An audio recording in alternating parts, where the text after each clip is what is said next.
Well, let's begin with the 84th Texas Legislature. How would you grade the session overall? I'm very pleased. I had certain emergency items I wanted to have addressed that would take care of the future of the state of Texas. Improving education, improving funding for transportation to build more roads, securing the border, cutting taxes, not just so that we would allow Texans to keep more of their money, but so that we would encourage businesses to reinvest that money into growing more jobs. And so I would say that the state of Texas now is better than it was before the session began. We just passed a law assigning letter grades to schools. Could you assign a letter grade to the legislature? I would give them an A.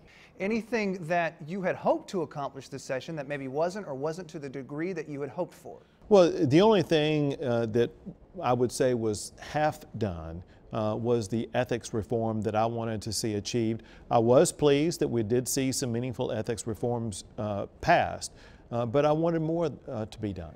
Anything specifically along those lines that you would like to see perhaps in a special session or next regular session? Well, first, I'm trying to send the message that there is a new expectation in the Capitol, and that is that legislators and people who have an interest in what's going on here in Austin get their work done in the 140 days that we meet here.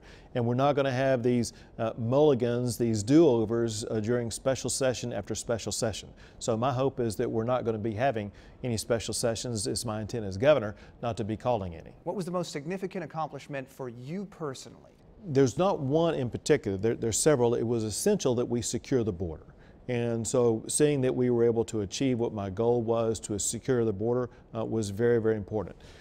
It was essential that we build more roads. People are tired here in the Austin area about being stuck on I-35 or Mopac or in Dallas or Houston. It was very important to me that we improve education all the way from early education to higher education. So there's really a multitude of issues that were so important to me that I was so proud to see got done. The pre-K legislation that was passed, that was your first emergency item, but it was passed not without a fight. Some prominent Tea Party members called that godless. They called it socialist. Were you surprised by that characterization? Well, when you saw them in their comments at the end, when the final bill was passed, they were more pleased with it. I think the reason is because they became more acquainted with what the real facts were. There were a lot of people who had no idea that the state of Texas was already spending well over $1 billion for pre-K4 education to begin with. They learned that this wasn't a new program. In fact, this was a program intended to improve the pre-existing pre-K program. So when they saw what was being done and how we were really improving early education, I think more people got comfortable with it. You said at the beginning of session that you would insist on property tax relief. If voters pass the homestead exemption in November, an analysis by the House Ways and Means Committee suggested that many, if not most, Texans would see most of that eaten up by appraisals. Does that qualify as real tax relief? Well, one thing it does is it increases the homestead exemption so that some people may be exempted altogether from paying taxes on their homes because of that exemption. Is going to be a lasting exemption that will exist forevermore. On top of that, we did have ways in which we passed laws to make it tougher to increase appraisals, and that'll be something we have to work on when we come back in the next session so that we don't have these skyrocketing appraisals that do eat into the property tax cuts that were passed. Vice Chairman Turner was concerned that those cuts may create an institutional hole in the funding for the public school system.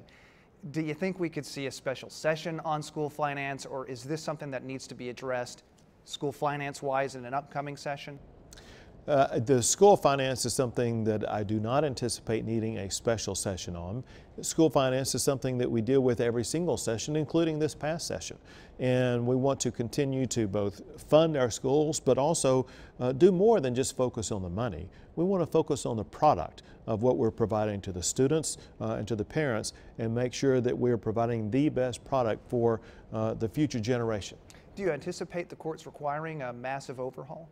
You know, when you look at what was done this session, with all of the additional funding that was provided, with the ways that we are improving the education product being provided to students, you see that the case that is before the Texas Supreme Court right now is nothing like the case that was tried during the court. So you would expect the Supreme Court to remand back to the trial court for further proceedings and not rule upon the case that is before them. There are always things that come up during session that happen outside the legislature. One of those was the tragic shooting that happened in Waco. In the wake of that, do you think that there needs to be a statewide crackdown on criminal motorcycle gangs? I think that the shooting that took place in Waco is aberrational. And whenever you have something like that happen, you don't suddenly strike out and say, well, we're going to crack down on people who ride motorcycles. Now, if you're talking about gangs, listen, part of my border security plan deals with cracking down on gangs. One of the gangs involved in what happened in Waco were the Bandidos. The Bandidos are part of the target of our border security plan. It's important for people to remember, and that is border security is not something that ends at the border. This is something that involves the complete interior of the state. These gangs are very prevalent in places like Houston and Dallas, even Austin and San Antonio.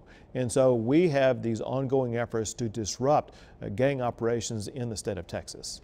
We also have an ongoing conversation about how to judge what's going on down at the border when you look at the numbers.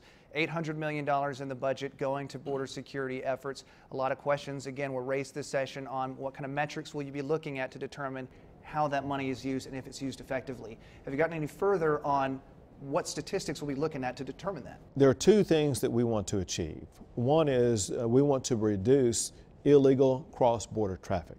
We're still seeing about 25,000 people a month come across the border unauthorized. If you put it together, that adds up to the population of both Waco and Lubbock.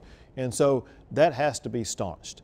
The other thing, though, is that so many of the people coming across the border illegally are coming here because of cartel-related activity. The cartels will bring them here, and the cartels will bring other things here. So our real target in all of this effort is to go after the cartels. We want to make sure the cartels realize that Texas is hostile territory to them.